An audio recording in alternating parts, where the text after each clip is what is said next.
لپتاپی آوردن گفتن که این لپتاپ مال توه، فضایی برای شما درست میکنیم، نمیدونم هر چند یک بار فقط تو این یه صفحه‌ای برات درست کن، این صفحه رو باز کن ببین. همین که شما باز کنی ما متوجه میشیم که مثلا شما اینو باز کردی.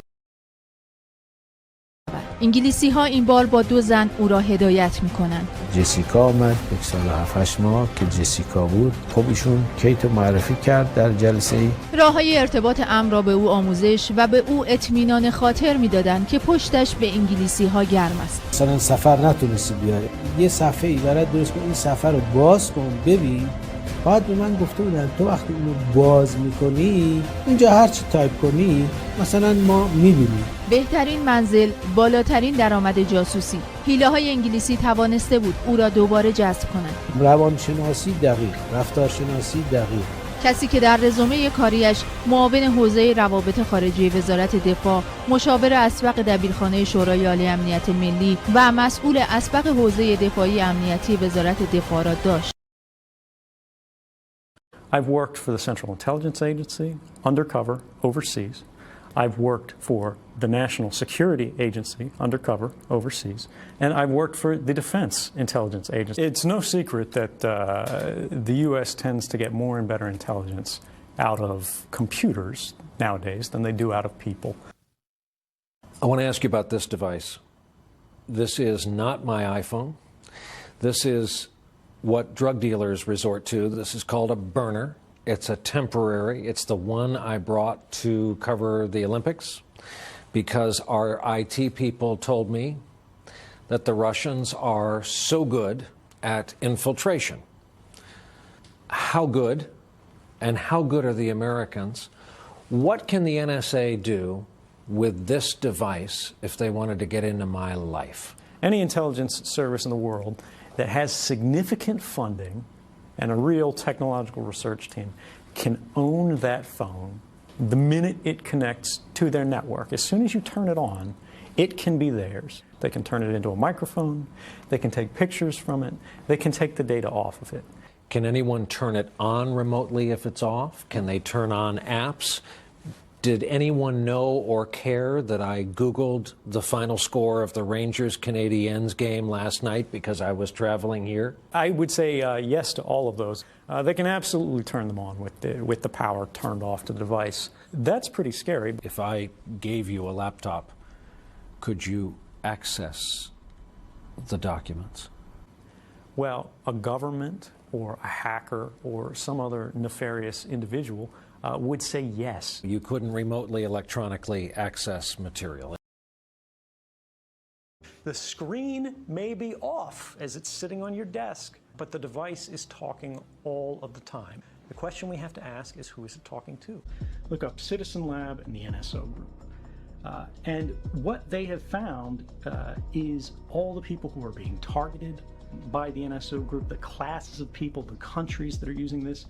And these like petrostates, these bad actors nationally will pay literally tens of millions of dollars each year just to have the ability to break into an iPhone for a certain number of plans, because that's how these guys do it. They sell their business plan. They go, we'll let you break into any iPhone just by basically sending a text message to this phone. All you need to find is the phone number of a person. If I get a smartphone and I need to use a phone, I actually open it up before I use it. I perform a kind of surgery on it to physically desolder or sort of melt the metal connections that hold the microphone on the phone.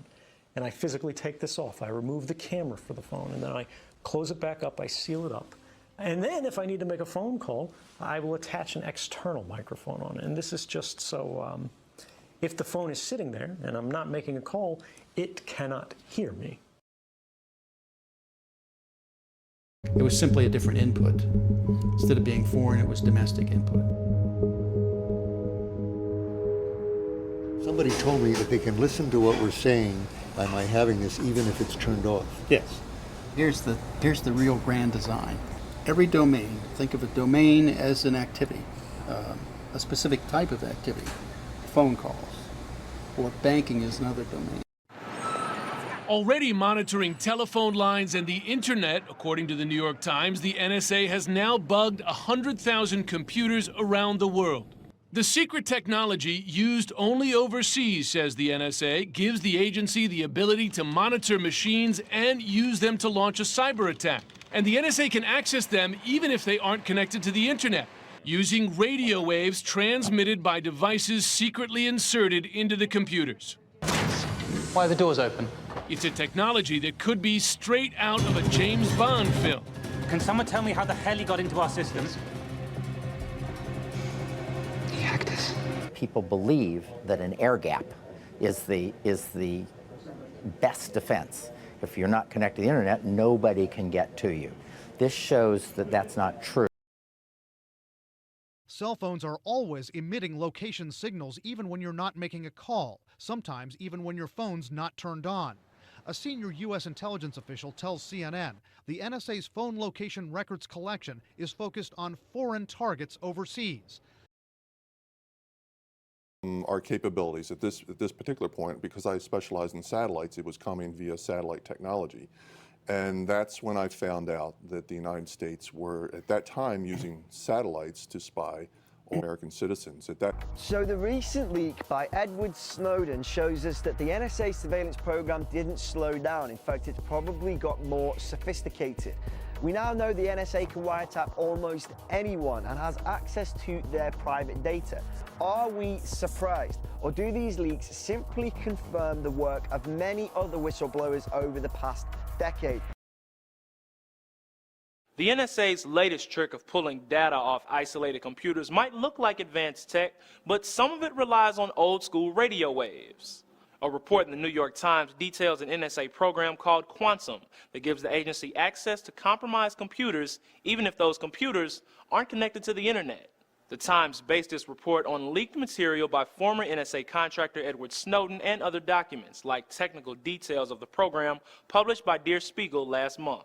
Quantum uses devices disguised in innocuous USB cables or installed on the computer's internal circuit boards. These bugs can send traffic over radio frequencies to receiver stations several miles away. The agency also reportedly used Quantum software as part of the Stuxnet cyber attack on Iran's Natanz uranium enrichment facility, where it mapped out the target network and transmitted details back to coordinators.